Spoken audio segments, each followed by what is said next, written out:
Seigneur. Je voudrais aussi dire à toutes celles et ceux qui viennent pour la première fois, si vous êtes en vacances ici à Voiron, eh bien soyez les bienvenus. Et j'espère de tout mon cœur que ce matin vous avez été bénis et que vous continuerez à l'être au travers ce matin de la prédication. Voilà. Étienne, je te laisse le micro. Tu prends le micro ou tu veux l'autre? Merci beaucoup. Merci. Je veux dire merci. Je commençais par cela. C'est vraiment, ça me paraît tellement important. Merci à Louis et Suzanne déjà. Aux encouragements, on fait du bien. Hein, c'est encourageant et on en a besoin. Merci à tous ceux qui ont prié. J'ai été un peu petit par rapport à tout cela. Je me suis dit, oui, pourquoi il y en a tant qui prient pour moi? Voilà. Mais merci, parce que ça fait tellement de bien. Vous savez, on n'est pas des surhommes, on n'est pas des... Voilà, on n'a pas plus de mérite les uns que les autres. Et lorsque j'ouvre la parole de Dieu ce matin, j'ai envie de dire que écoutez ce que Dieu va dire et un petit peu moins ce que je vais dire. Il y a peut-être des choses qui vont être de travers, je m'en excuse déjà auprès de vous, mais la parole de Dieu est une parole qui ne fait jamais défaut, qui est profonde, qui est puissante. Et ce matin, eh bien, depuis quelque temps, j'avais vraiment une parole qui était... On y viendra tout à l'heure, hein, mais je vais aller assez lentement. Je ne veux pas trop oublier de choses, mais si j'oublie des choses, et s'il y a des choses que je ne devrais pas dire, ben voilà, il faudra peut-être les retirer tout simplement. Et le passage que j'ai eu sur le cœur se trouve dans l'Épître aux Corinthiens. Et tout à l'heure, Louis a dit, quand voilà, vous recevez quelque chose de la part de votre pasteur, eh bien c'est bien de l'entendre, d'en tenir compte, de faire en fonction de ce qui est dit. Parce que vous savez, je crois, c'est peut-être une impression, mais c'est plus que ça, je crois. Nous vivons un temps que nous n'avons jamais vécu. Je veux dire, oh là, mais ça c'est évident. Bien sûr. Demain sera différent encore d'aujourd'hui. Mais j'insiste là-dessus. Je crois que nous sommes dans des temps où Dieu agit d'une façon particulière, comme il sait le faire, et d'une autre façon, eh bien, des situations inattendues se produisent. Et ces situations, eh bien, ne se sont peut-être jamais produites dans le passé. Et nous devons être attentifs. Et tout à l'heure, quand Louis nous a dit, eh bien, venez aux réunions de prière, je veux donner une deuxième couche là-dessus et vous dire, il a raison. Parce que celui qui ne passe pas du temps dans la prière, vous savez, la prière, ce n'est pas toujours ce qu'on imagine. Là, je ne suis pas dans mon sujet. Hein. Ce n'est pas ce qu'on imagine toujours. On a l'impression que prier, c'est se mettre sur une planche, si possible avec des clous, non, j'exagère un tout petit peu, et puis prononcer un tas de paroles. Mais ce matin, je ne sais pas si vous avez remarqué, mais toute cette matinée, on a passé notre temps à louer le nom de Jésus. Et ça, pour moi, ça n'a pas de prix. Parce que louer le nom de Jésus par rapport à nos amis qui ont besoin de voir l'intervention du Seigneur dans leur vie, dans leur famille, etc., pour trouver ce qu'ils cherchent, eh bien, le nom de Jésus est un nom qui ne fait jamais défaut. Il est toujours le même. Quand la parole de Dieu me dit « Jésus-Christ est le même hier, aujourd'hui et éternellement », c'est la vérité. Je me rappelle de serviteur de Dieu qui s'appelait Yonggi Cho. Il prononçait ces paroles en anglais « Jesus Christ is the same yesterday, today and forever ». Excusez mon accent, c'est pas parfait, mais c'est ça que je recevais dans mon cœur.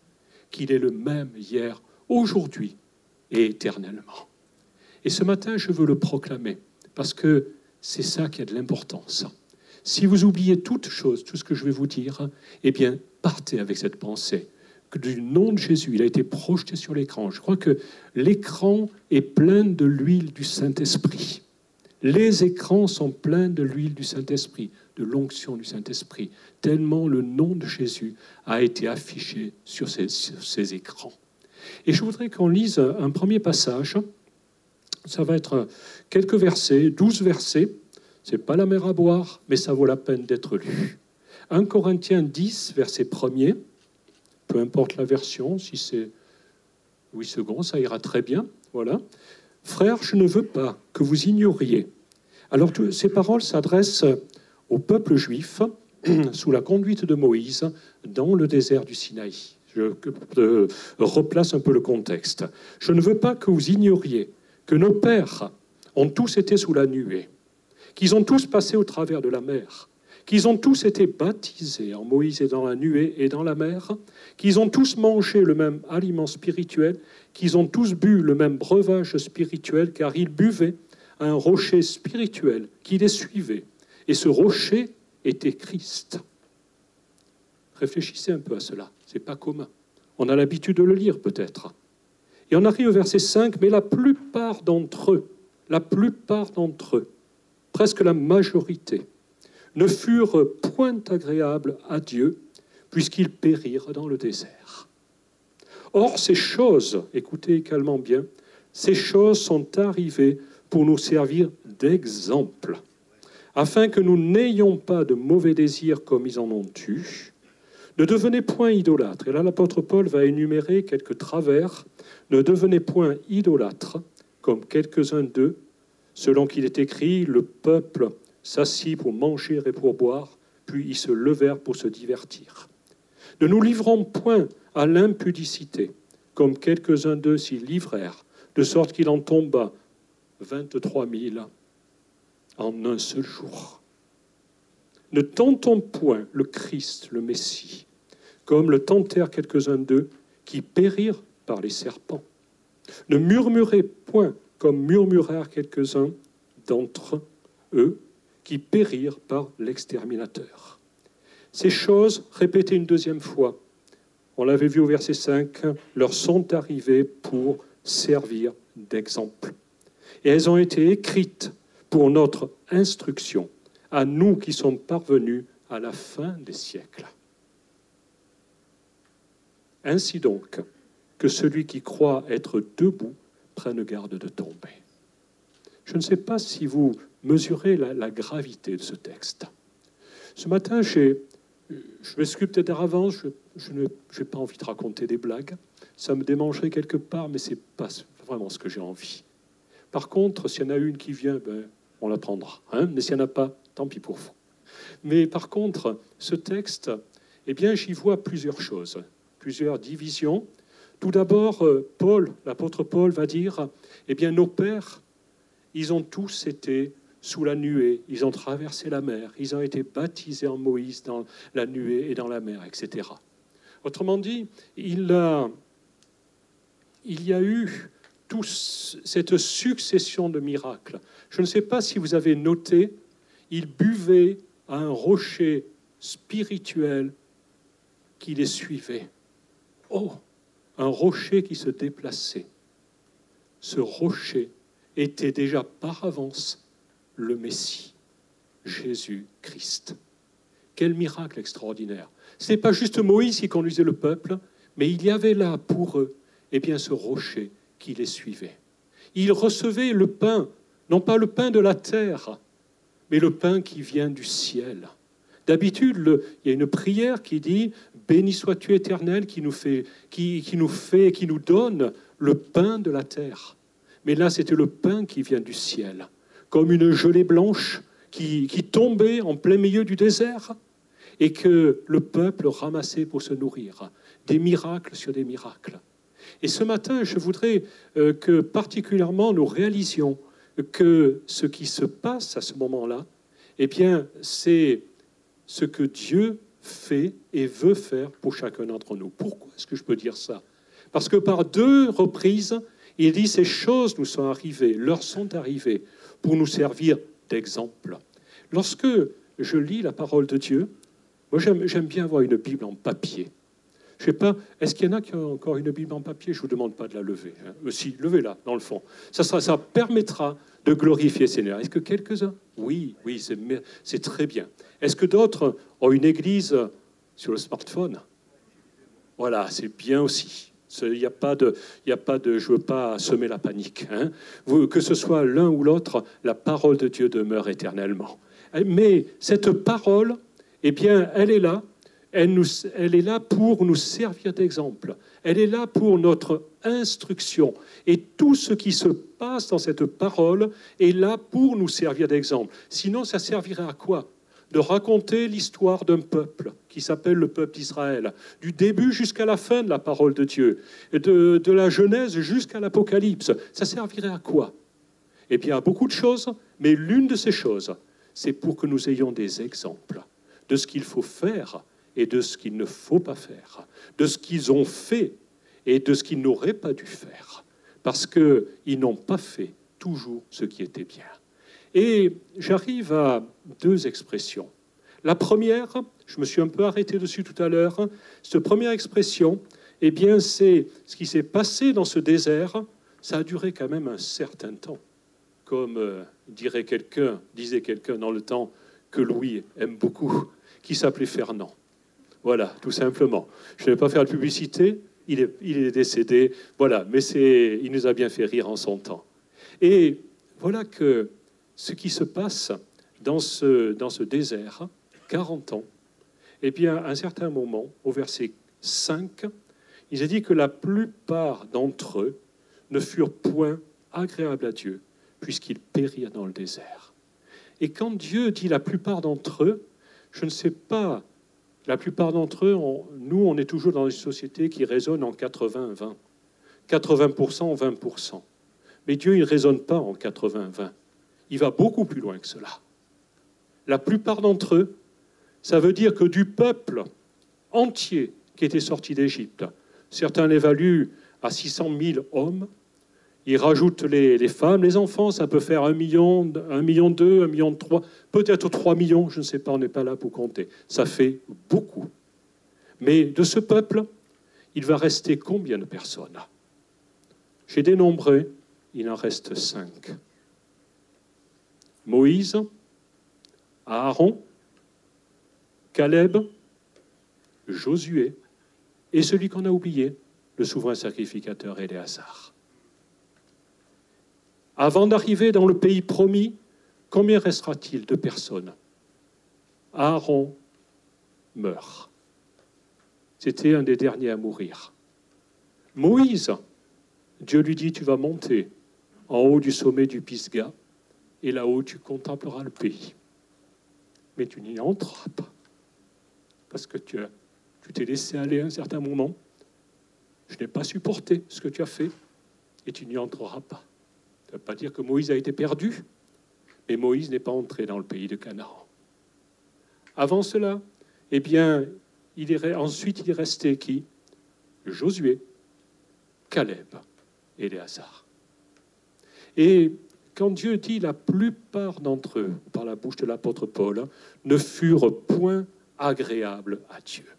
Et je me suis arrêté là-dessus, parce que qu'est-ce que Dieu aurait demandé à ce peuple pour lui être agréable?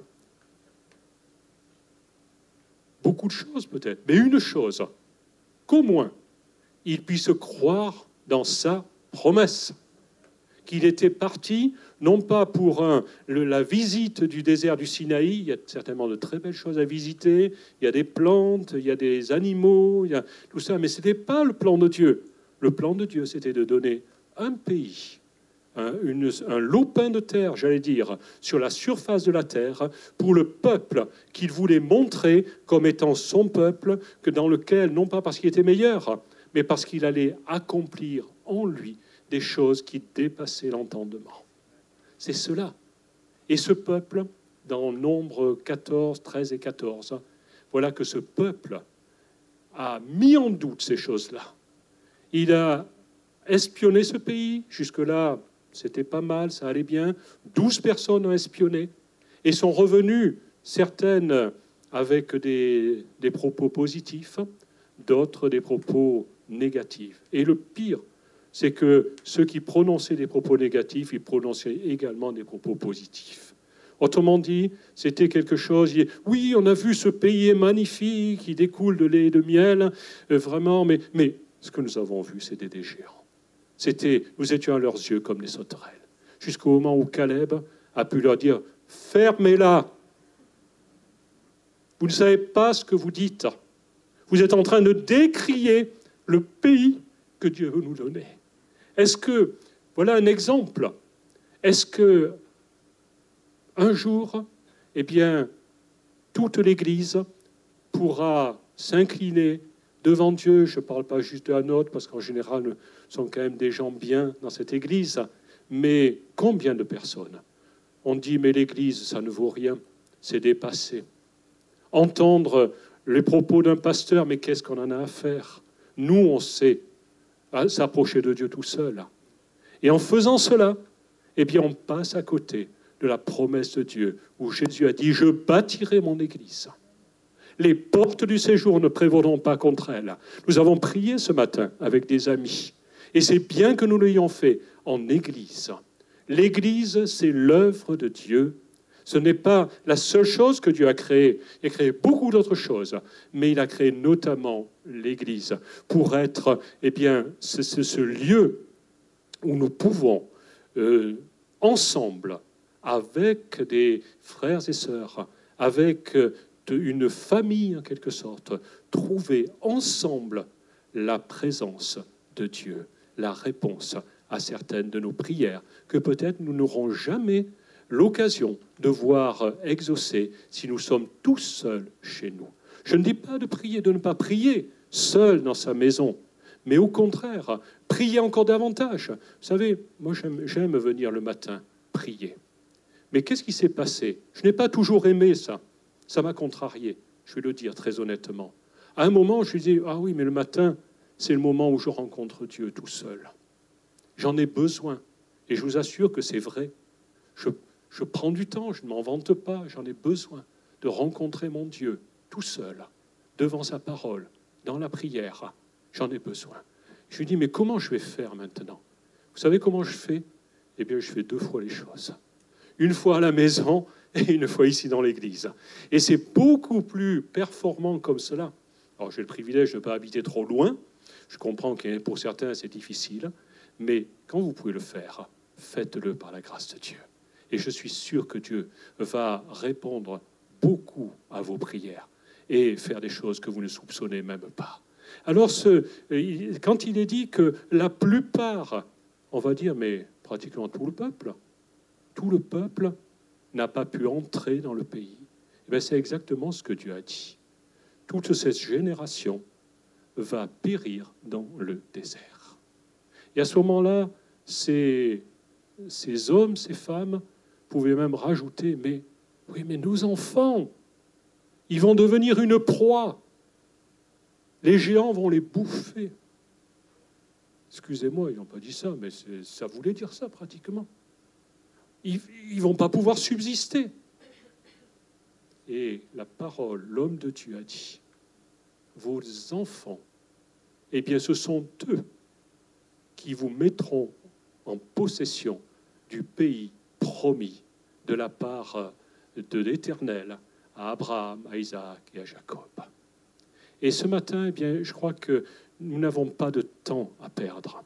Parce que le temps que nous vivons est un temps qui passe très rapidement. Je dis oui, mais il y a toujours 24 heures à la journée. Moi, je trouve qu'elles ont raccourci. Je ne sais pas pour vous, elles me paraissent plus courtes à moi. Bon, peut-être que voilà, c'est peut-être à cause de moi, mais elles passent beaucoup plus vite. Et nous avons besoin d'en tenir compte. Et puis, si on va plus loin, je voudrais qu'on lise, je crois qu'on va le lire maintenant, un deuxième passage. J'hésite parce que, vous voyez, j'ai 3 pages, 4 pages. Mais je ne sais même pas ce que je dirais sur ces 3-4 pages. Ce n'est pas ça qui est important. Et je voudrais qu'on aille un petit peu plus loin.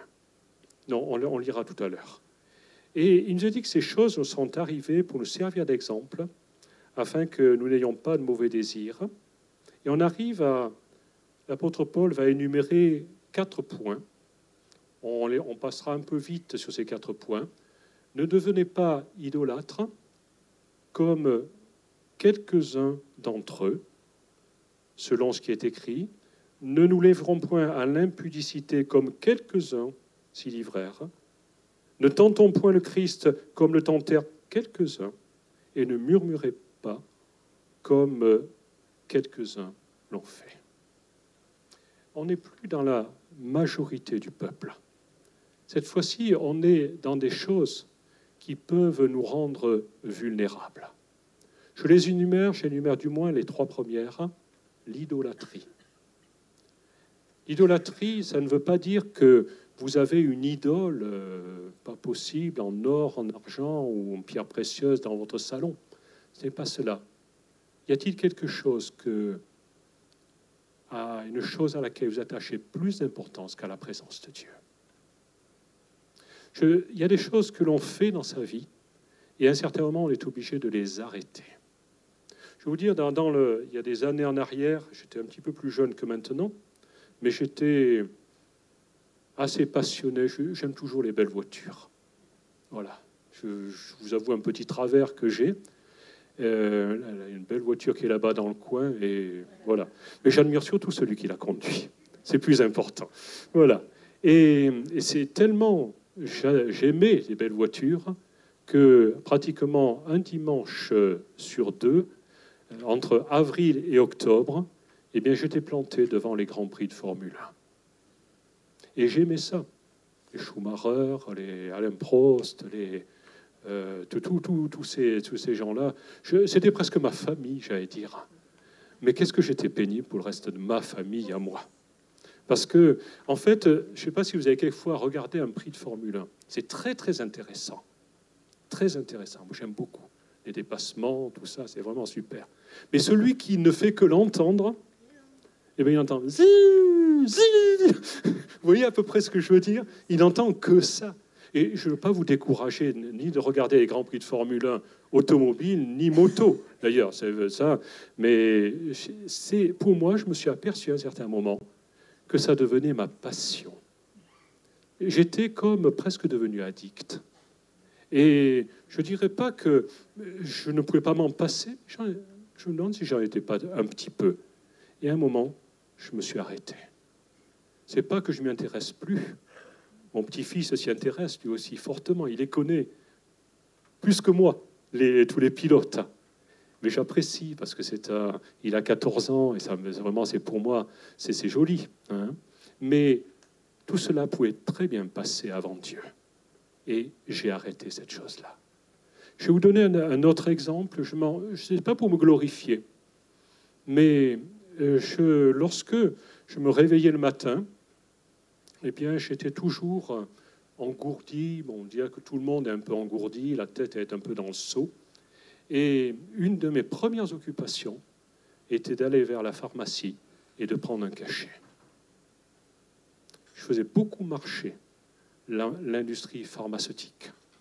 Je dit que c'était peu de choses, mais je pense que c'était pas tellement de le prendre qui était important, mais c'était d'avoir la boîte dans mon sac. Si jamais je souffrais, j'avais mal au crâne, eh bien, je pouvais prendre ce cachet. Et à un certain moment, je me suis dit, mais je suis en train, là, de devenir dépendant. Je prends une drogue, en quelque sorte. Et je ne juge pas personne ici, présent, qui en aurait besoin. Et qui le ferait chaque jour, sans pouvoir s'en passer. Mais quelque chose est venu en moi, qui m'a dit, Étienne, il faut que tu arrêtes. Et j'ai dit, OK. Et par la grâce de Dieu, je ne dis pas que ça ne m'est jamais arrivé, mais je crois que depuis de nombreuses années, j'en ai plus eu besoin. Je n'en ai plus eu besoin.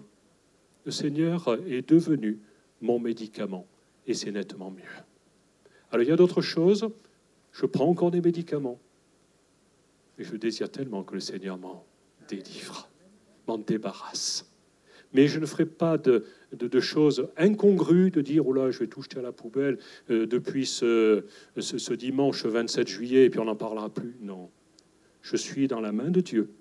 Ça ne m'empêche pas de vivre, mais en même temps, j'attends que Dieu me conduise à laisser ces choses de côté. Est-ce que ça parle à quelqu'un ce matin? Levez la main. Oui, je vois quelques mains qui se lèvent. Levez, est-ce qu'il y en a d'autres? Levez la main bien haut. Ce n'est pas pour que je ne veux pas faire une liste, mais ce matin, je dis, Seigneur, bénis ces personnes. Bénis. Et s'il y a des choses qui sont comme des addictions, des choses qu'il est difficile de se débarrasser, je te demande, Seigneur Jésus, que tu aides mes frères et sœurs à s'en débarrasser, à avoir la victoire, de façon à dépendre encore davantage de toi. Et si c'est des choses qui prennent du temps, Seigneur Jésus, eh bien, débarrasse-les encore plus vite, de façon à ce qu'ils puissent prendre du temps dans ta présence. Amen. Je crois que c'est important que nous ayons cette chose-là, ne devenez pas idolâtre. Ne nous livrons pas à l'impudicité. Je ne vais pas faire de dessin là-dessus.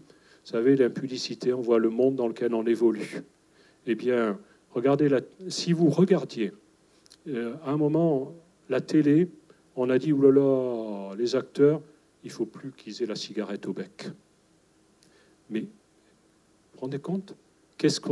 On leur a enlevé la cigarette, mais qu'est-ce qu'ils ont rajouté derrière comme manifestation du péché? Il faut dire les choses comme elles sont. Vous ne pouvez pas regarder une émission, un film, sans qu'on vous ramène la manifestation du péché sous vos yeux. Je ne veux pas entrer dans les détails, mais vous savez de quoi je parle.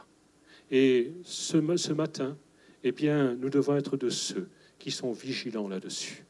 Vous savez, la pornographie, elle ne touche pas que les personnes qui ne connaissent pas Dieu.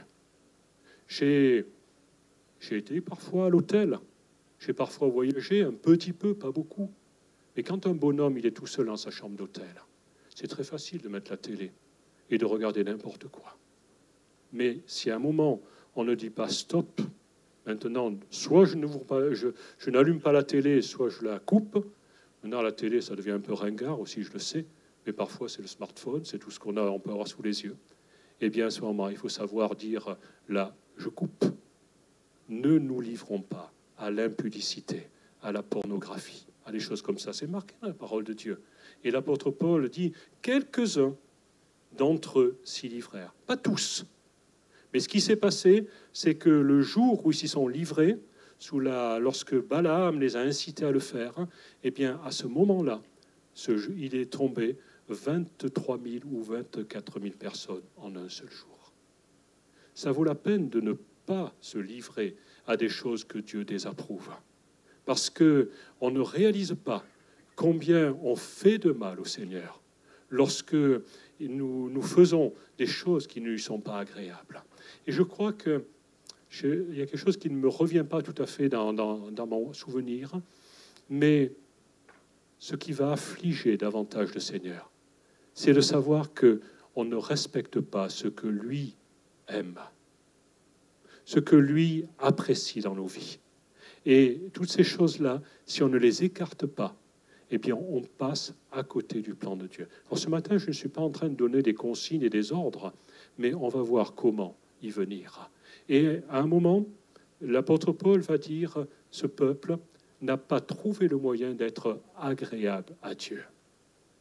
Et je me suis arrêté là-dessus parce que je dis, agréable à Dieu. Comment il pouvait être agréable à Dieu? Alors, tout à l'heure, on a vu que c'était en faisant confiance à Dieu pour les promesses qu'il avait faites. Mais est-ce que quelqu'un seulement a pu être agréable à Dieu? Est-ce que j'ai pu vraiment être agréable à Dieu comme je devrais l'être?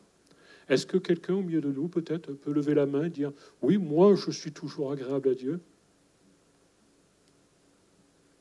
C'est bien. C'est un bon objectif, Maxime. Mais je pense que c'est notre objectif. OK? On est d'accord, hein? Ouais. Et je crois que ce matin, je vais vous donner le nom de celui qui a toujours été agréable à Dieu. Vous le savez déjà. Qui peut me dire? Jésus. Parce que la parole de Dieu me le dit. À deux reprises, Jésus s'est trouvé dans une situation particulière. La première, ça a été le jour où il s'est rendu au Jourdain pour être baptisé par Jean-Baptiste. Et arrivé là, Jean lui a dit, mais il a hésité, il a dit, je te baptise pas, tu es parfait. En gros, c'était ça. Mais à un moment, Ce qui est sûr, c'est que ce n'est pas ce qui était important pour Jean-Baptiste, qu'il baptise ou pas. Mais Jésus lui a dit, il est convenable de faire ce qu'il faut.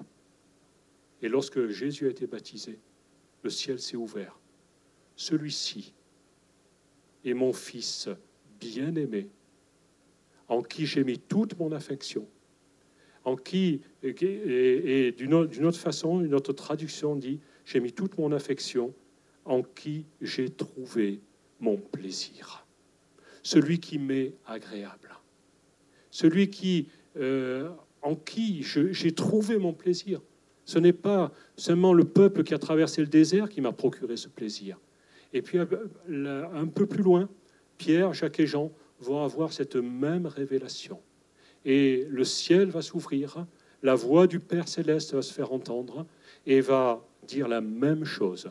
Celui-ci est mon Fils bien-aimé ou mon Fils élu en qui j'ai mis toute mon affection. Et je me suis arrêté simplement, et puis après on passera à autre chose, ce moment où le Père va dire « Mon Fils bien-aimé », il y a dans ce mot, il y a cette notion de l'agapé, de l'amour parfait de Dieu.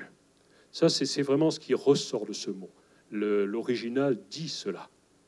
Et puis, il y a une deuxième chose dans un évangile, et l'évangéliste qui l'a écrit l'a traduit de cette façon, « Celui-ci est mon Fils élu ». Et on va dire, mais élu, ça veut dire qu'on a voté. Quelque part, c'est ça. Il y a des élections, on va voter. Mais un jour, on a voté dans le ciel. Et il n'y a eu qu'un candidat. Le Père a dit, comment est-ce que je vais venir en aide, sauver toute la race humaine? Les anges se sont regardés et ont dit, tu y vas, Gabriel? Pas notre Gabriel d'ici, mais Gabriel, l'archange Gabriel. Tu y vas, Michael, tu y vas, un tel. Et personne n'a dit, je ne suis pas digne, je ne peux pas, ce n'est pas dans ma capacité. Et puis est arrivé du fond des lieux célestes, j'image un peu ça, une créature qui ressemblait à un agneau marqué par les clous, marqué par le sang, et qui a dit, Père, je vais y aller pour faire ta volonté. Et à ce moment-là, le Père a dit, d'accord. Et Jésus est venu sur la terre. Il a comme été choisi, alors qu'il était unique. Pensez à cela. J'y ai pensé ces jours-ci, je me suis dit, mais c'est quand même particulier. Celui-ci est mon Fils élu, mon Fils choisi. Il n'y en a pas d'autre qui puisse faire cela. Je me rappelle ce que nous disait Samuel Olivier il y a quelques semaines. Et voilà, il fallait que l'amour du Père se manifeste de cette façon-là. Et ce matin, eh bien, on est là pour dire qu'il nous a tout donné. C'est pour ça qu'on a chanté son nom, qu'on n'a pas arrêté de chanter toute la matinée, parce que son nom est digne d'être loué. Réalisez-vous qu'il l'a pris de sa personne, parce qu'on dit il y a le Père, le Fils, Saint-Esprit. Pour nous, ça, humain, on imagine 3 personnes. C'est la même personne. C'est celui qui va prendre de lui-même pour venir à notre rencontre. Et ce matin, eh bien, je crois qu'on peut s'arrêter là-dessus. Et je voudrais simplement dire qu'on aille un petit peu plus loin. Et quand je lisais cela, eh bien, je disais, mais quelques-uns n'ont pas apprécié ces choses-là. Quelques-uns, il y a eu quelques-uns au milieu de ce peuple, simplement quelques-uns, il n'y a pas eu beaucoup. Mais tout le peuple n'a pas été condamné pour eux. Et malgré tout, la plaie a été là. Il y a eu les serpents. Il a fallu qu'à un moment, le sacrificateur se lève avec son épée et aille transpercer un certain nombre de personnes qui étaient en train de se livrer à la débauche. C'était lui qui l'avait fait. Il a tué ses frères. Mais Dieu lui a montré qu'il fallait le faire. Dieu n'agit pas de la même façon aujourd'hui. Mais malgré tout, je m'arrête sur quelque chose. On parle beaucoup de la grâce. Et je me rappelle, il y a quelques années, peut-être Louis s'en souvient, on avait eu un petit débat sur la grâce. Mais avant d'avoir, notamment, on avait eu un débat sur la peine de mort. Et on avait fait un tour de table. Est-ce que un tel, toi, est-ce que tu es pour ou contre la peine de mort? Et on était tous presque arrivés à la même unanimité de dire non, on ne peut pas, c'est pas possible, la vie n'est pas entre nos mains, ni quoi que ce soit. Et puis alors, pourquoi, comment Dieu voit les choses? Et je simplifie un petit peu le débat. On était quand même arrivé à la conclusion que pour qu'il y ait la grâce, il faut qu'il y ait la condamnation. Un prisonnier ne peut pas être gracié s'il n'a pas été condamné. Ce n'est pas possible. Il y a d'abord une condamnation avant qu'il y ait une grâce. Vous me suivez? Est-ce que c'est clair? Et je ne peux pas être gracié si je n'ai pas été sous la condamnation. On va dire, mais alors ce matin, comment je vais faire? Mais cette condamnation, eh bien, est arrivé cet agneau de Dieu dans les lieux célestes et qui est venu et qui a pu dire « Je viens, ô Dieu, pour faire ta volonté ».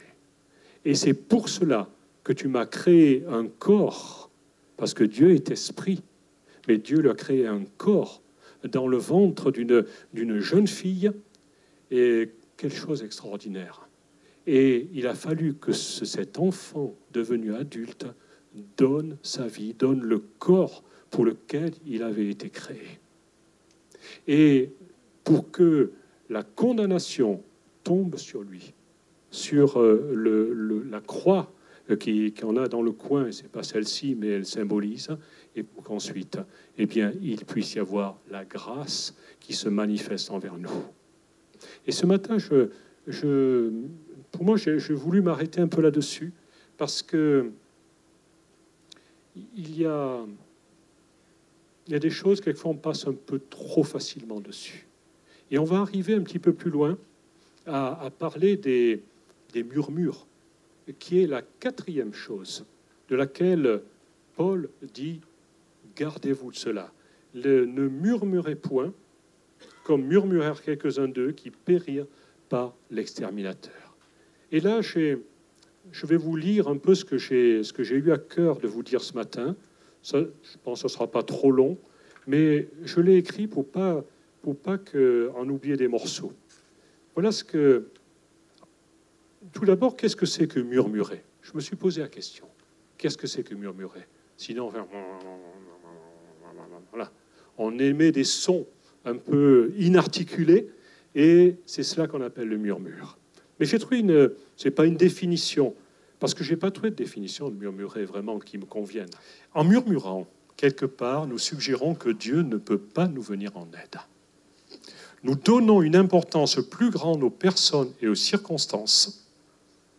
De plus, murmurer affecte notre morale et nous amène à croire qu'il n'y a plus d'issue. J'aurais peut-être dû l'écrire, voyez-vous, mais je peux vous le redire. Vous avez envie que je vous le redise une deuxième fois? En murmurant, nous suggérons que Dieu ne peut pas nous venir en aide. Ça va jusque-là? J'ai l'impression de faire la dictée de pivot. Nous donnons une importance plus grande aux personnes et aux circonstances. De plus, murmurer affecte notre morale et nous amène à croire qu'il n'y a plus d'issue. Une personne qui s'appelait Denise qui a écrit ces choses-là. N'oublions pas que l'apôtre Paul nous a dit que ce qui est arrivé au peuple d'Israël dans le désert a été écrit pour nous servir d'exemple. Et moi, j'ajouterais même que tout ce qui est écrit dans la parole de Dieu a valeur d'exemple pour notre marche dans la foi. C'est pourquoi, lorsque l'apôtre Paul parle de murmure, j'y vois quelques étapes successives. On est en période de vacances, et c'est pour ça que j'ai eu à cœur vraiment de reposer un petit peu ces choses-là, qu'on ne les oublie pas. Premièrement, les murmures ont lieu dans mon intimité. Comme en parle le livre des psaumes, psaume 106, verset 25, peut-être que ça affichera, mais ce n'est pas important, il a dit qu'ils murmurèrent dans leur tente. dans la tente, la petite maison là, du désert. Là où il semble que personne ne m'entend et ce que je dis ne semble pas concerner quelqu'un d'autre que moi-même. Ça, c'est la première étape. La deuxième, même s'il semble que je suis tout seul à murmurer, en général, mes murmures impliquent quelqu'un que j'estime être en tort, quelqu'un qui semble me poser des problèmes.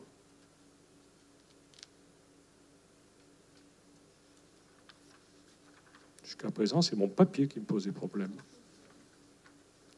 Ne pas me comprendre, voire être un obstacle, alors écoutez bien, dans ma progression ou dans ma marche spirituelle.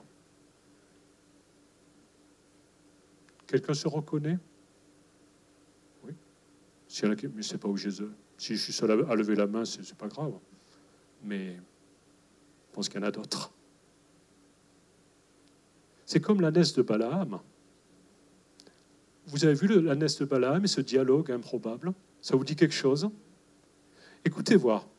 Balaam, c'est un prophète qui finalement se décide un peu à marcher avec Dieu, et puis qui a une ânesse. C'est son véhicule, quoi.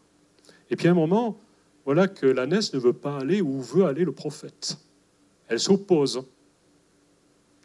Et l'ânesse, comble de l'histoire, se met à parler. Moi, ça m'épate. Je crois que notre ami Jean-Claude Chablose, je crois qu'il devait aimer cette histoire, tellement il aimait l'humour. Et l'ânesse dit à Balaam, ne suis-je pas ton ânesse que tu as de tout temps monté jusqu'à ce jour? Ai-je l'habitude de te faire ainsi? Et Balaam qui répond, non. Le dialogue s'instaure entre le prophète et son ânesse. La parole de Dieu, tout a été écrit pour notre instruction, y compris l'ânesse de Balaam. Alors quelquefois, je ne sais pas trop si je suis Balaam ou si je suis l'ânesse. Peut-être plutôt l'âne, parce que c'est au masculin. Mais je crois que là, il y a quelque chose qui se passe. Et Balaam commence à mettre tout le poids de la faute sur l'ânesse. Et puis arrive une troisième étape, celle dans laquelle Dieu commence à s'intéresser à mon affaire. Jusqu'à présent, il n'y était pas dans mon affaire. Du moins, je pensais qu'il n'y était pas. Et surtout à mes murmures. Et c'est l'exemple de Moïse. Écoutez bien, là ça devient sérieux. Contre qui le peuple est en train de murmurer et qui sont obligés à un moment de dire au peuple qu'ils conduisent, parce que ce n'était pas la première fois qu'ils murmuraient. Ils ont murmuré pour l'eau, ils ont murmuré pour manger, ils ont murmuré parce que ça n'allait pas assez vite, ils ont murmuré pour un tas de choses. Ils ont même murmuré contre Moïse, parce que, bien sûr, pourquoi Moïse doit être le seul à nous parler, après tout? Ça, en plus, c'était Aaron et Myriam, sa sœur. Et il a fallu vraiment que ça chauffe. Mais à ce moment-là, ils sont obligés de dire, mais l'Éternel a entendu les murmures que vous avez proférés contre lui. C'est-à-dire que Moïse et Aaron ne se trompent pas. Ils ne vont pas dire c'est contre nous, mais c'est contre Dieu que vous avez murmuré. Vous avez oublié que Dieu était dans l'affaire. Car que sommes-nous? Ce n'est pas contre nous que sont dirigés vos murmures, c'est contre l'Éternel. Exode 16, verset 8. Et je pense également à Jonas, à qui Dieu est obligé de poser une question, lorsque non seulement il murmure, il n'a même pas trop dit qu'il va murmurer, mais encore il s'irrite. Il est en colère, il est fâché contre le plan de salut de Dieu que Dieu a décidé de mettre en œuvre en faveur de Ninive. Et Dieu lui dit, fais-tu bien de t'irriter? Et que va répondre Jonas? Oui, je fais bien de m'irriter. Il fallait quand même le faire. Il tenait tête à Dieu. Jusqu'où peut aller le murmure? Est-ce qu'il y a des gens qui n'ont jamais murmuré ici? J'aimerais vous connaître. Non, personne? Bon. Ouf. On est entre gens qui se comprennent. Qui est-ce qui aimerait murmurer moins ou ne plus murmurer? Amen. Merci Seigneur. Seigneur, merci de bénir toute cette assistance et que les murmures disparaissent complètement. qui commence par beaucoup s'atténuer. Mais j'ai l'air de plaisanter là-dessus.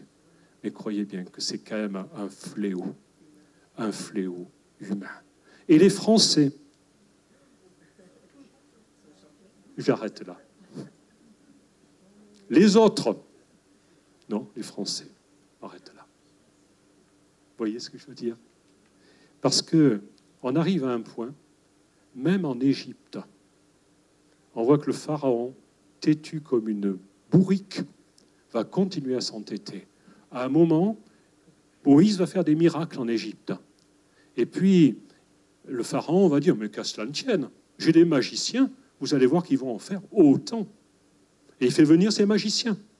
Et effectivement, ils font des miracles. Jusqu'à un moment où les magiciens arrivent à dire au pharaon, c'est le doigt de Dieu. C'est le doigt de Dieu. On ne peut pas aller plus loin. Que va faire le pharaon? Est-ce qu'il va s'incliner et dire, vous avez raison, mes chers magiciens? Non, le cœur de pharaon s'endurcit. Et il n'écouta point Moïse et Aaron selon ce que l'Éternel avait dit. Ce matin, j'ai envie de vous dire, nous sommes en période de vacances, et j'ai envie de vous dire, mais je demande, je n'ai pas de nom, je n'ai pas de liste devant moi, mais je suis aussi dans la liste. Est-ce que Dieu ne veut pas nous aider à aller plus loin? Parce qu'on s'aperçoit que les murmures, qu'est-ce qu'ils ont fait? Ils ont ralenti la marche du peuple d'Israël à travers le désert. Et les murmures sont de nature, même s'ils ne concernent pas tout le monde. Il pourrait y avoir une personne qui murmure dans une assemblée, ça serait un miracle. Mais cela ralentirait l'œuvre que Dieu veut accomplir. On va dire, oui, mais Dieu est tout-puissant. Attention, on ne s'amuse pas avec Dieu. On ne plaisante pas avec lui. Et je crois que les personnes dont on parle en ont fait la meilleure expérience. Et on va dire, pour terminer, si tout s'arrêtait là, ce ne serait déjà pas glorieux. Mais attention, la patience du Seigneur atteint parfois ses limites avant que l'on s'en aperçoive. Le peuple murmura, cela déplut à l'Éternel, et lorsque l'Éternel l'entendit, sa colère s'enflamma. Nombre 11, verset 1. Et c'est à ce sujet que l'apôtre Paul parle de l'intervention de l'exterminateur dans l'Épître aux Corinthiens. Et je crois on n'est peut-être pas dans ce régime, mais malgré tout, quand je vois certaines choses, je ne veux pas citer d'exemple, mais regardons notre pays. Notre pays est en proie à certains fléaux qu'on n'avait pas vus jusqu'à présent. Je dis, ben oui, mais ça c'est le dérèglement climatique. Tu ne le sais pas encore, Étienne? Oui, je veux bien. Mais malgré tout, il y a des choses qui nous dépassent. Et je pense que nous devons être attentifs à ce que, l'autre jour, je crois que c'était Louis qui nous parlait des intempéries. Dieu nous a donné autorité sur les intempéries. Jésus s'est levé dans la barque et a dit, au vent tais-toi, à la mer tu fais silence. Donc nous avons autorité. Mais malgré tout, les intempéries nous jouent de mauvais tours. Et parfois notre pays, je crois que nous avons à prier pour notre pays, à prier pour nos villes, à prier pour toute notre région, de façon à ce que Dieu épargne. Parce que le péché est là.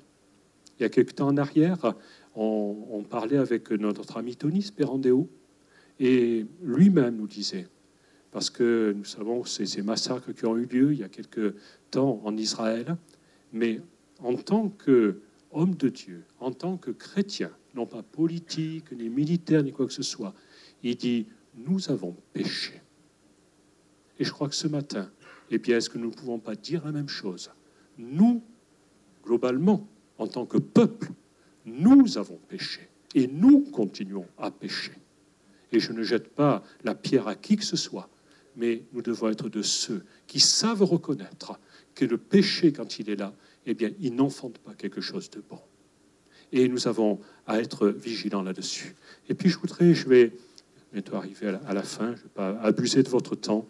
Je voudrais lire un passage dans Luc, chapitre 24. C'est un passage que j'aime beaucoup, et j'en parle, je crois, toutes les fois, pratiquement. Et je voudrais lire quelques versets. Luc 24. À partir, nous allons lire du verset 13 à 17 et 24 à 27. 13 à 17. Et voici ce même jour, 2 disciples allaient à un village nommé Emmaüs, éloigné de Jérusalem de 60 stades. Et ils s'entretenaient de tout ce qui s'était passé. Pendant qu'ils parlaient et discutaient, Jésus s'approcha et fit route avec eux, mais leurs yeux étaient empêchés de le reconnaître. Il leur dit, « De quoi vous entretenez-vous en marchant pour que vous soyez tout tristes ?» Puis on va au verset 24. Ces disciples vont dire, quelques-uns de ceux qui étaient avec nous sont allés au sépulcre et ils ont trouvé les choses comme les femmes l'avaient dit, mais lui, ils ne l'ont pas vu. Alors Jésus leur dit, ô hommes sans intelligence, et dont le cœur est lent à croire tout ce qu'ont dit les prophètes, ne fallait-il pas que le Christ souffrit ces choses et qu'il entrât dans sa gloire? Et commençant par Moïse et par tous les prophètes, il leur expliqua dans toutes les Écritures ce qui le concernait. Ce matin, j'arrive là-dessus, vous allez dire, ça tombe comme un cheveu sur la soupe. Mais pas tant que ça. Ou alors le cheveu est un peu gros. Mais quand nous avons relaté tout ce qui s'est passé dans cette traversée du désert avec ce peuple que Dieu a conduit, eh bien, on voit que ces choses nous sont là. L'apôtre Paul va nous dire, par 2 fois, c'est pour nous servir d'exemple. Et on s'aperçoit que la plupart des choses se passaient tout à fait dans l'invisible. Le rocher spirituel qui suivait le peuple de Dieu, c'était un rocher que personne n'a peut-être remarqué, sauf au moment où Moïse a frappé ce rocher. Il était là. Est-ce que c'était un rocher spirituel, nous était dit? La manne, comment elle tombait, c'était quelque chose de réel, mais en même temps une dimension spirituelle. Il y a eu tellement d'autres choses qui ont été baptisées en Moïse et en la mer. Tout ça, c'était spirituel. Des choses qu'on ne voyait pas. Et sur ce récit qu'on vient de lire en partie, je me suis arrêté là volontairement. Parce que ces 2 hommes qui sont en train de marcher, qui sont tristes comme des bonnets de nuit, eh bien, il nous est dit que leurs yeux sont empêchés de reconnaître celui qu'ils ont pourtant côtoyé pendant au moins 3 ans et demi. Empêchés de reconnaître. Et ils sont là en train de parler. Et je m'arrête là-dessus parce qu'on pourrait se dire, mais comment peut-on faire? D'une part, tu nous as dit qu'il fallait être agréable à Dieu et que seul Jésus a pu le faire. Qu'il ne fallait pas tomber dans des travers, dans des addictions, alors que moi, j'aime bien je ne sais quoi, un petit machin, voilà. Bon, je ne vais pas citer de choses. Moi, je vous ai cité des choses. Bon, pour moi, ça paraissait rien du tout. Mais pour d'autres, peut-être aussi, mais pour moi, c'était important. Et voilà qu'on s'arrête là-dessus. Et ces hommes, sont en train de réaliser que leur tristesse a pris le dessus. Et Jésus se met à marcher à côté d'eux, comme ce matin, je m'arrête là-dessus, il marche à côté de chacun d'entre nous. Pour moi, ça m'a beaucoup parlé cette semaine. Et Louis a parlé également de la tente de la rencontre. Et cette tente de la rencontre me parle de cette présence. On va dire, mais oui, mais qu'est-ce qu'il y avait? Dans la tente de la rencontre, il n'y avait rien qui puisse... il n'y avait rien de miraculeux en soi. Lorsque Moïse s'approchait de la tente de la rencontre, il n'y avait rien de miraculeux dans un premier temps. Sinon que c'était joli, que c'était magnifique, c'était évocateur de tout ce que Dieu faisait. Mais à un certain moment, la colonne de nuée, la Chérina, se manifestait devant ce tabernacle. Si Moïse sortait la nuit, cette colonne de nuée s'était transformée en une colonne de feu. Parce que le Dieu invisible, tout à coup, se révélait d'une façon visible. Et ce matin, je voulais m'arrêter là-dessus et terminer pratiquement. J'ai presque terminé. Est-ce que ce qu'on a chanté en plus, c'est tout à fait ça. J'ai plus les paroles en tête. Mais on a vraiment chanté et loué le nom du Dieu invisible, celui qu'on ne voit pas. Et si vous vous levez le matin en disant, bien, moi, il faut que Jésus il soit assis à ma table de petit déjeuner pour que je croie en lui, eh bien, vous allez être fichument déçu. Alors que si vous venez vers lui et que vous savez qu'il est là, présent, dans votre cuisine, dans votre salon, dans votre chambre, eh bien, les choses vont changer. Parce que ces deux pèlerins d'Emmaüs ne savaient pas que cet étranger qui marchait avec eux, c'était lui, Jésus. Pourtant, son corps avait été transformé. Pourtant, il était... mais il ressemblait en même temps à celui qu'il connaissait. Marie l'a reconnu. Mais eux ne l'ont pas reconnu. Leurs yeux étaient empêchés de le reconnaître. Et ce matin, moi, je ne vais pas vous dire que j'ai envie de cela. Mais quelquefois, j'ai envie, si, je le dis comme ça, que d'être empêché de le reconnaître, pour aller vers sa présence, pour le laisser marcher à côté de moi, pour que par la foi, je puisse lui dire, Jésus, tu es bien là, tu es à côté de moi.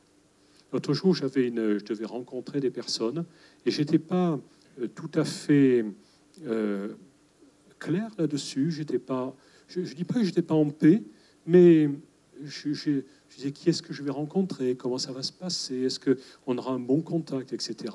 J'étais dans ma voiture comme ça. Et puis tout à coup, vraiment, je me suis senti tellement bien. Tellement bien. Vraiment, j'étais tout seul dans ma voiture, mais j'étais avec Jésus. Vraiment, j'ai réalisé sa présence. Et pourtant, je ne suis pas quelqu'un comme ça. Moi, je n'ai pas de vision particulièrement.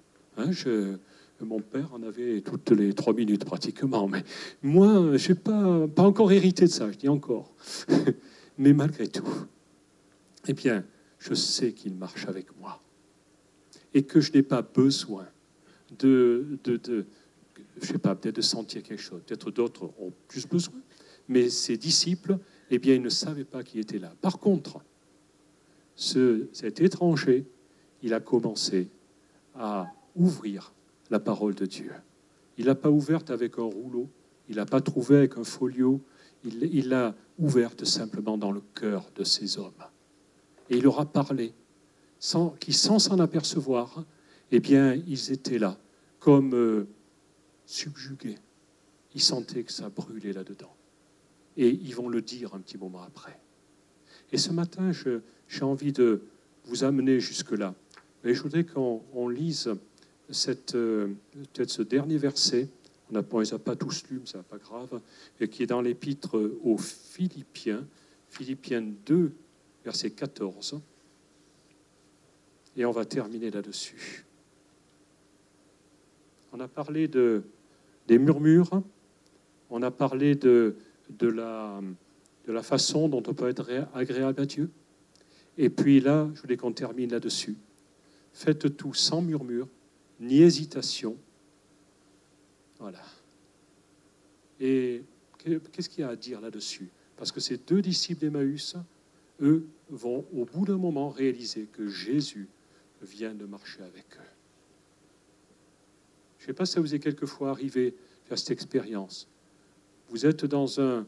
Oui, je sais qu'il y en a qui ont expérimenté. Il y a eu des témoignages. Hein, et ils me font du bien, ces témoignages. Moi, je sais aussi qu'on a vécu ça, mais il est un peu tard, je ne vais pas vous le raconter. Mais à un moment, eh bien, on s'aperçoit après coup que Jésus était là, à côté de nous. Et ça, c'est extraordinaire. Et là-dessus, eh bien, le Seigneur veut nous amener, au travers de sa parole, à ce qu'on puisse réaliser. Vous savez, il ne se passe presque pas un matin dans cette petite salle qui est là-bas. Peut-être qu'elle changera d'endroit au bout d'un moment. On sera plus nombreux. Voilà, on a ce qu'il faut dans les locaux de notre rez-de-chaussée, mais je ne sais pas si ça ira là-bas ou ailleurs. Mais où le Seigneur ne me parle. Et on va dire, mais il te parle comment? Eh bien, les pensées sont là. Elles viennent de sa part, je le sais. Et j'ai toujours mon cahier là, et puis je note. Et pour moi, c'est important de faire cela. Parce que je sais qu'il peut le faire encore. Et je peux encore le mémoriser. Je vais vous dire une chose. N'attendons pas que nous ne puissions peut-être à un certain moment plus mémoriser les choses. Je ne veux pas donner de paroles négatives, mais quelquefois ça arrive tellement vite. Oh, ça je ne m'en rappelle plus. J'ai mon cher papa qui était, lui, il en avait mémorisé, mais il ne s'apercevait pas que les neurones, elles avaient été un peu fatiguées. Et puis il disait, mais ça, en ce moment, j'oublie toujours quelque chose. Et oui, c'était un peu l'âge qui était là aussi. Mais n'attendons pas cela. Mais sachons que Dieu va encore nous révéler, au travers de sa parole, tellement de choses magnifiques. Et comme dit l'Épître aux Philippiens, la bouche de l'apôtre Paul, faites toutes choses sans murmure, et je terminerai là-dessus, ni hésitation.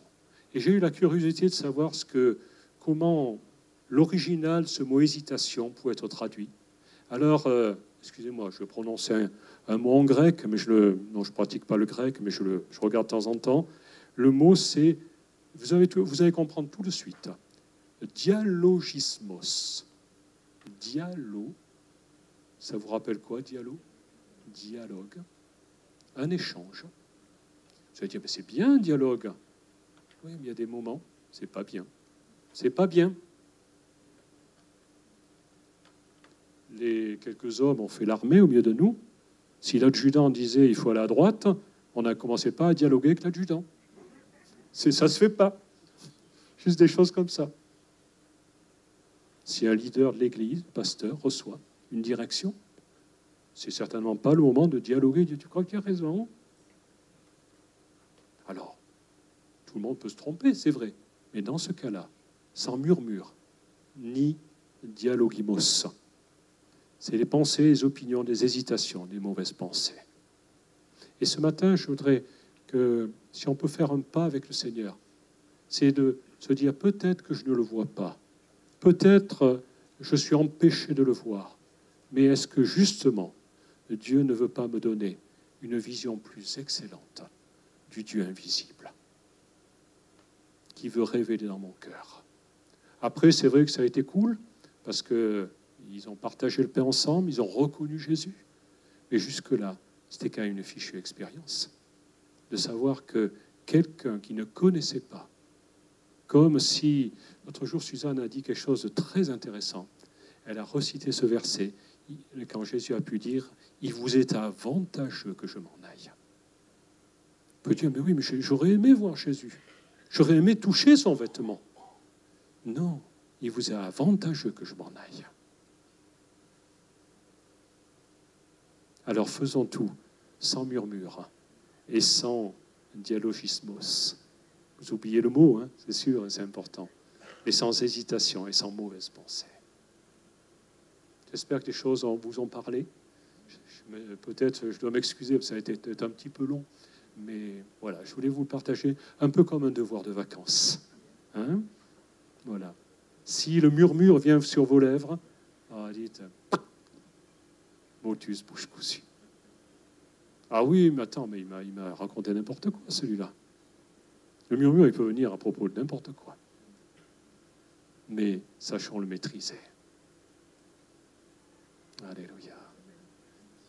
Seigneur Jésus, vraiment, on est là dans ta présence ce matin. Je pense à chacun de mes frères et sœurs ce matin. Je ne sais pas comment ils ont reçu ces paroles. J'espère qu'ils ont surtout reçu ta parole et pas la mienne.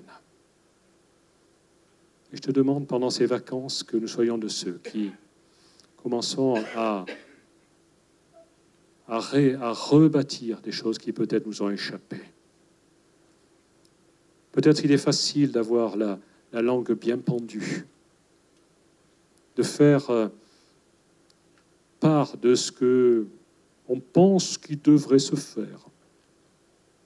Et en même temps, ce qui est chose ce que nous n'avons pas à faire, c'est de murmurer. Nous n'avons pas à faire autre chose que de chercher à être agréable, à mettre nos pas dans les tiens, à écouter ta voix qui vient à nos côtés, dans les moments où nous n'y attendons peut-être pas, mais aussi dans ceux que nous avons mis à part pour toi. Et cette voix qui nous réchauffe, qui enlève notre tristesse, qui enlève notre inquiétude, qui enlève notre doute. Des choses qui, ce matin, nous accablent. et qui disparaissent. Et qui tout à coup, au moment où tu es en train de partager avec nous le pain, peut-être qu'on aura un jour de Sainte Seine, mais rappelons-nous à ces moments de Sainte Seine qu'on a et qui sont tellement importants. Et tu partages ce pain pour que nous soyons de ceux qui te reconnaissent dans ce que tu fais, dans ce que tu es.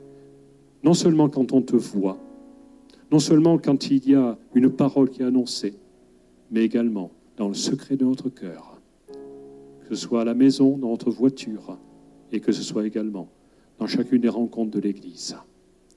Merci pour ta présence merveilleuse.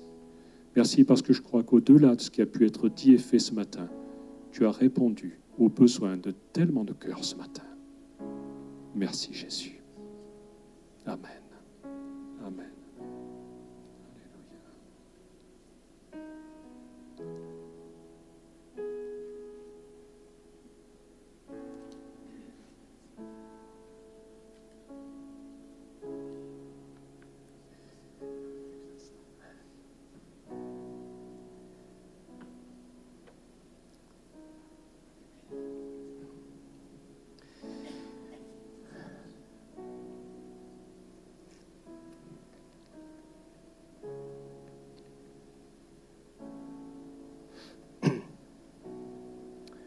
Je trouvais que le message que Étienne nous a apporté était pertinent ce matin. Hier après-midi, j'ai passé toute l'après-midi jusqu'à la soirée, travailler sur la parole de Dieu et j'ai passé des heures et des heures. J'ai envie de dire amen ce que Étienne a prêché, mais je vais vous dire ce que je ressens vraiment. Amen, on rentre à la maison, tout est bon. Mais il y a une chose hier qui a vraiment travaillé mon cœur et mon esprit, c'est que dans tous les réveils, la repentance est présente. Et on pourrait terminer en disant « Oh, merci Étienne », mais on pourrait aussi terminer en... Je pensais à ce texte dans le livre des Actes des Apôtres où les auditeurs furent profondément bouleversés par ces paroles. Et ce matin, j'ai envie de vous dire, ce que Étienne nous a partagé, soit ça nous a bouleversés, soit ça rentre d'une oreille et ça sort d'une autre. Ou alors, il a évoqué l'idolâtrie, il a évoqué, pas toujours agréable à Dieu, le murmure. Et puis que tout ça, ça peut avoir des conséquences concernant la chute. Et là, donc, les auditeurs sont bouleversés par ces paroles. Et hier, quand je travaillais sur Réveil, on voit des gens qui se mettent à pleurer et qui viennent devant l'autel pour se repentir. Alors, je me prépare pour cette rentrée parce qu'il y a plein de messages qui vont dans cette direction. C'est quoi un réveil? Qu'est-ce que ça signifie exactement? Avec toutes les belles conséquences que ça peut avoir derrière. Mais ce matin, j'ai envie de vous dire, qui c'est qui a été concerné par certains points, peut-être, qui sont négatifs dans nos vies et qui nous ont interpellés? Je ne sais pas, lever la main, qui peut dire, oui, moi ce matin, il y a quelque chose, moi, qui m'a dérangé et qui me concerne. Alors, que Dieu vous bénisse, bon appétit, rentrons à la maison. Moi, j'ai envie de vous dire, ce matin, peut-être qu'il faut se lever pour un appel à la repentance. Oui, Seigneur, il a parlé du murmure, donc, Seigneur, voilà, le temps d'une matinée, je ne vais plus murmurer. Oui, mais en sortant, et puis cet après-midi et demain, moi, je voudrais vraiment quelque part qu'on revienne à ce qui a fait la force de l'Église primitive, où cette présence de Dieu était tellement réelle. Réelle parce que oui, ils ont réagi de la bonne manière. Que devons-nous faire, frères? Et Pierre leur répondit, changez de comportement. Waouh! Repentez-vous, changez de comportement. Et je ne sais pas, Étienne, si tu es d'accord, hein, je ne veux pas dénaturer ce que tu as reçu, mais si on va dans le même sens, moi je voudrais faire un appel. Ça s'adresse même à des responsables. Vous savez, moi, je me sens concerné aussi par cet appel ce matin. Parce que quand j'écoutais Étienne, je lui ai dit, qu'est-ce que tu veux nous dire, Seigneur? Puis Seigneur dit, mais ça va dans le sens que je t'ai hier partagé en étudiant la parole de Dieu. Je pense qu'il nous faut revenir à l'essentiel, sa présence. Et que si certaines choses dans nos vies, on s'est peut-être habitué avec ces choses-là, et puis se dire, ah, de toute façon, on n'est pas parfait, donc... on n'est pas parfait, donc on accepte un certain nombre de choses. peut-être que ce matin, peut-être se lever, dire non, je ne veux pas accepter un certain nombre de choses dans ma vie, parce que je reconnais que ta présence n'est pas toujours réelle. Et pourquoi, posons-nous la question, pourquoi elle n'est pas toujours réelle? Si je murmure contre mon mari, contre ma femme, si je murmure contre mes enfants, si je murmure contre le pasteur, les leaders, l'église, croyez-vous que Dieu va dire amen? C'est pas ce que j'ai entendu ce matin. Faites attention, comme a dit Étienne. Dieu entend. Marie l'a payé très cher, la sœur à Moïse, quand elle a murmuré contre l'homme de Dieu. Et moi, ce matin, j'ai envie de terminer en disant, est-ce que nous pouvons peut-être terminer ces moments, parce que on veut voir la gloire de Dieu. Moi, je vous partagerai dimanche prochain, on sera encore là avec Suzanne, un certain nombre de choses, mais je crois qu'elle arrive réellement, la gloire de Dieu. Mais il va falloir payer un prix. Il va falloir peut-être être plus vrai, plus honnête avec nous-mêmes, pas toujours accuser les autres, mais peut-être à des moments aussi regarder sa poutre, et puis peut-être reconsidérer que ce qui a été dit ce matin, on ne peut pas dire simplement « Oh, merci Étienne, amen, gloire à Dieu, on rentre à la maison », mais j'aimerais qu'on ferme nos yeux pendant quelques instants. Et si quelqu'un ce matin s'est senti concerné par cet appel, par tout ce qui a été dit, cet appel pressant du Saint-Esprit pour dire « C'est vrai, que ferons-nous, frères ?» Oui, il y a peut-être besoin d'un réel changement de comportement. Il y a peut-être vraiment besoin de se repentir. Tu veux ce matin que la gloire, que la présence de Dieu habite ton cœur? Quelqu'un a dit hier, lorsque j'étudiais, il ne peut pas y avoir de réveil sans sacrifice. C'est un sacrifice personnel auquel il nous faut peut-être considérer, de se dire, Seigneur, change mon cœur et change ma vie. Si quelqu'un veut se lever là maintenant, et tiens, tu peux venir à mes côtés, s'il te plaît. J'aimerais que tout simplement, en toute simplicité, tu le fasses. Non pas pour nous, comme l'a dit Étienne, mais parce qu'il y a certaines choses que nous ne voulons plus accepter. Dis avec moi, il y a certaines choses que je ne veux plus accepter. Oui, murmurer, ça peut devenir une habitude. Puis ça ne nous dérange absolument pas. Et nous avons vu ce matin, au travers du regard de la parole de Dieu, que ce n'est pas quelque chose que Dieu agrée.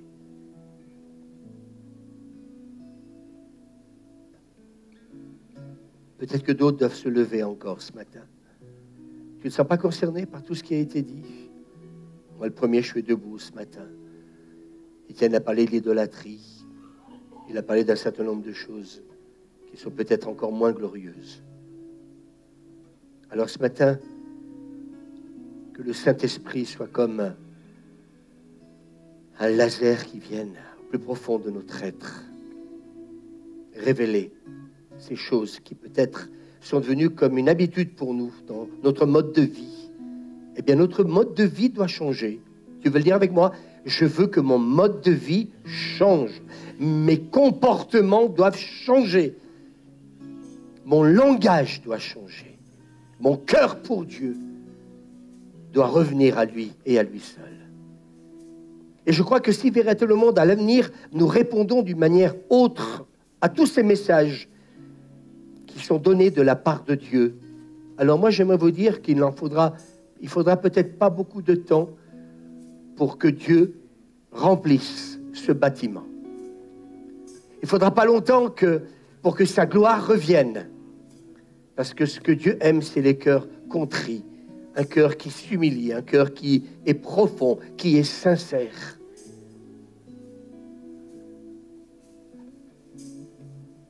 Je vais demander à mon ami Étienne de prier pour nous tous. Il l'a fait tout à l'heure, mais j'aimerais qu'il le fasse maintenant parce que vous avez répondu.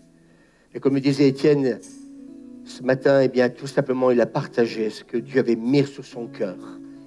Et j'aimerais peut-être vous dire à vous tous, comme Étienne le souhaite, eh bien, c'est que vraiment nous puissions vivre cette vraie plénitude de la présence de Dieu, à ne plus pouvoir respirer tellement que cette plénitude de Dieu remplit nos vies. Et pour cela, il y a des choses qui doivent être enlevées de nos vies par des décisions personnelles, un choix personnel qu'il nous faut faire dans tout ce que nous avons entendu. Sinon, tout ce que nous avons entendu serait vain.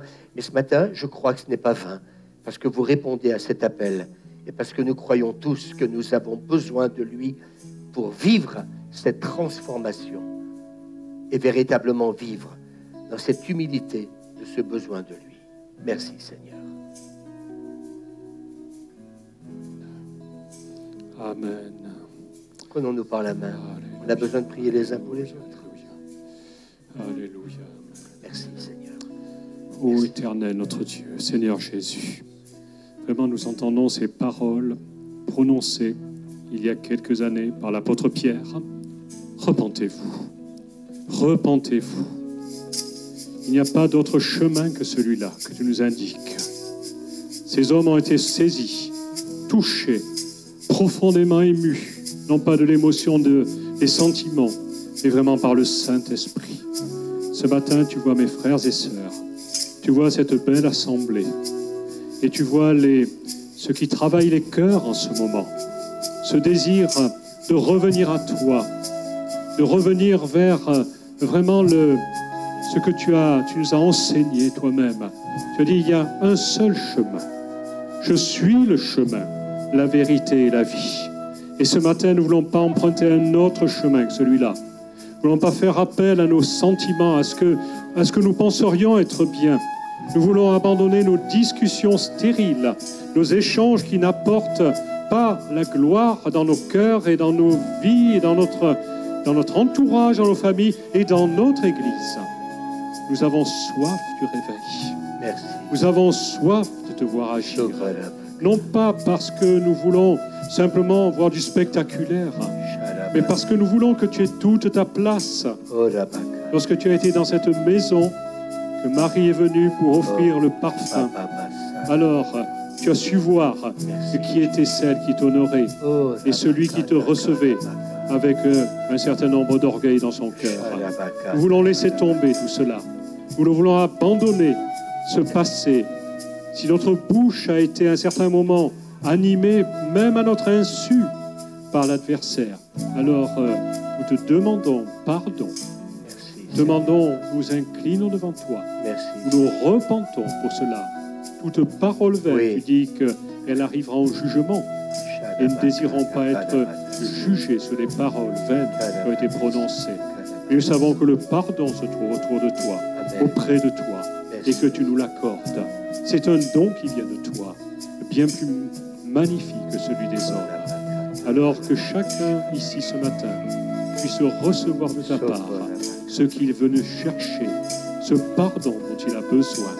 Moi le premier. Et je te le demande dans le nom de Yeshua, notre Sauveur, qui a donné sa vie pour que nous soyons sauvés. Amen. Merci Seigneur. Soyez bénis. L'apôtre Jean dit, si nous confessons nos péchés, il est fidèle et juste pour nous pardonner. Et voyez, à partir du moment où nous le faisons, à partir de là, nous pouvons repartir en paix, remplis de la plénitude de sa présence. Parce que entre les deux, nous avons été justes et vrais pour reconnaître que certaines choses dans nos vies ne peuvent pas cohabiter avec cette présence de Dieu. Alors soyez bénis vraiment, passez un excellent dimanche.